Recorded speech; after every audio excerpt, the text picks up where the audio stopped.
Radhe Radhe friends, आप सभी का स्वागत है स्टडी राधे 02 में। आज हम सीखने वाले हैं विलोपन विधि का सवाल। बहुत ही आसान तरीके हम सीखेंगे इस वीडियोस में। जिस भी बच्चे को अगर विलोपन विधि नहीं आती है तो वह इस वीडियोस को देखकर बहुत ही आसान तरीके से इस सवाल को समझ सकते हैं। विलोपन विधि 10th क्लास में बहुत ज़्यादा इम्पोर्टेंट होती है, क्योंकि 10th क्लास बोर्ड होती है। इसमें हमें सवाल पूछने को मिलते हैं, एक प्रतिस्थापन विधि, एक विलोपन विधि।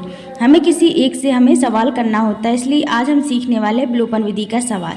क्या करना होता है? हमारा सवाल है 5x + 3y = 35, 2x + 4y = 28। इन दोनों को हम पहला जो समीकरण है उसको मानो पहला समीकरण, सेकंड है उसको मान लो दूसरा समीकरण। अब क्या करना है? पहले समीकरण से जो हमारा 3 से हम गुणा करेंगे दूसरे समीकरण में, 4 से करेंगे पहले समीकरण में। तो क्या करना पड़ेगा? हम पहले करेंगे 4 से, इस 4 से पहले समीकरण में गुणा कर देंगे। तो 4 से गुणा करने पर हम लिखेंगे 4 और ऊपर वाला पूरा समीकरण लिख लेंगे 5x + 3y = 35।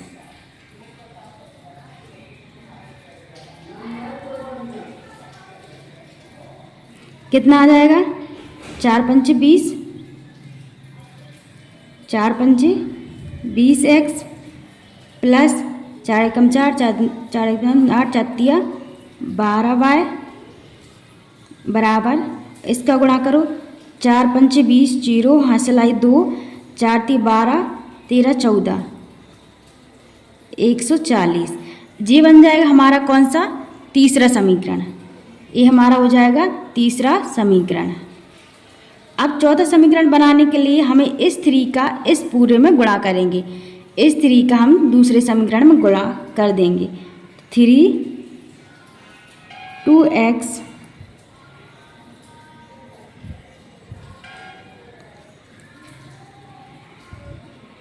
+ 4y = 28। तो इसका गुणा करना है, कैसे करना है? 3 दूनी 6x प्लस 3 चौके 12, 12y हो गया, और 8 × 9 = 38, 24 की 4 हासिल आई 2, और 3 3 6 7 8, कितना हो गया? ये 8। ये बन जाएगा हमारा चौथा समीकरण। तो हमने 4 समीकरण बना लिए। अब क्या करना है? जो तीसरा समीकरण और चौथा समीकरण को घटाने पर, तो हम घटाएंगे किस में से? तीसरे समीकरण में से चौथा समीकरण घटाने पर।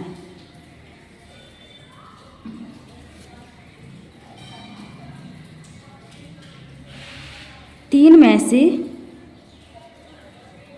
में से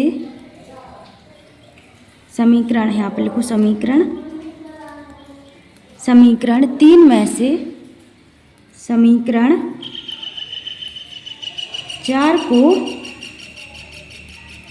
घटाने पर इतना हो जाएगा। तो हमारा समीकरण 3 क्या है? हमारा समीकरण दिया है 3, हमारा क्या दिया? 20x + 12y = 140। तो हम यहाँ पर लिख लेंगे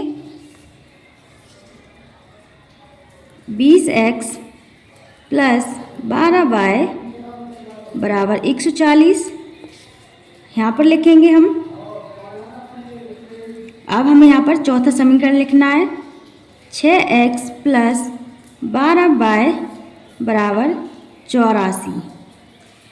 यहाँ पर हो क्या? यहाँ पर सीधे एक लाइन्स खींचो। अब इसको घटाने पर, इन दोनों को घटाने पर, यहाँ पर लिख लो घटाने पर।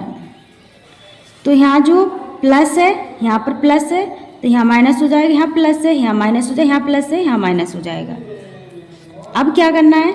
जो हमारी कॉमन है प्लस माइनस, तो ये हमारा कैंसिल हो जाएगा। बचा हुआ क्या है? 140 में से 84 जाएंगे, कितना बचेगा हमारा? 10 में से 4 गए, हमारे 6 बचे। यहाँ पर बचे 13 में से 8 गए, 13 में से 8 जाएंगे, हमारे 5 बचेंगे। तो 56 बचा।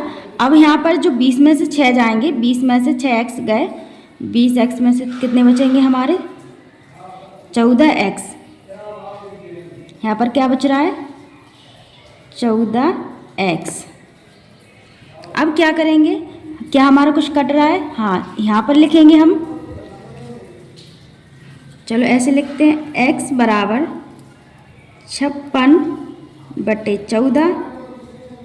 तो यहाँ पर 14 से काट दो, 14 चौके 56, कितना आ गया हमारा x बराबर, x बराबर हमारा आ गया 4।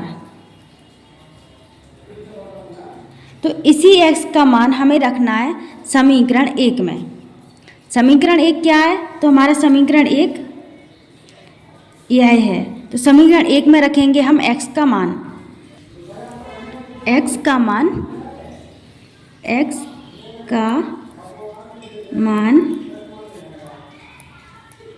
समीकरण 1 में रखने पर, तो x का मान समीकरण 1 में रखने पर, एक हमारा क्या दिया है 5x + 3y बराबर 35। इसमें रखो x का मान, तो 5x का मान क्या आया हमारा 4, तो गुणा 4 + 3y बराबर 35। अब क्या करना है, इसका गुणा करो, 5 चौके 20, 20 + 3y बराबर 35। यहाँ पर आ जाएगा हमारा 3y और 35 कि 35, और जो हमारा 20 है इस साइड आएगी तो माइनस की पहुँच जाएगी, प्लस का है माइनस का आ जाएगा। अब जो है यहाँ पर लिखो 3y बराबर, जो 5 में से, जो 35 में से 20 जाएंगे कितने बचेंगे हमारे, 5 में से कितने बचे हमारे 15। तो यहाँ पर y बराबर 15/3, 5 है 15, तो y बराबर क्या आ जाएगा हमारा 5, y बराबर हमारा 5। तो हमें क्या ज्ञात करना था, x और y का मान ज्ञात करना था। तो x बराबर क्या हो गया हमारा, x बराबर 4 और y बराबर 5, यही हमें ज्ञात करना था, यही हमने ज्ञात कर लिया है। कितना आसान और सिंपल तरीके से हमने यह सवाल सीखा है। बहुत ही सिंपल एंड आसान तरीका है, इसमें कोई भी दिक्कत नहीं, आप लोग इसमें से अंक बहुत ही आसानी से प्राप्त कर सकते हैं।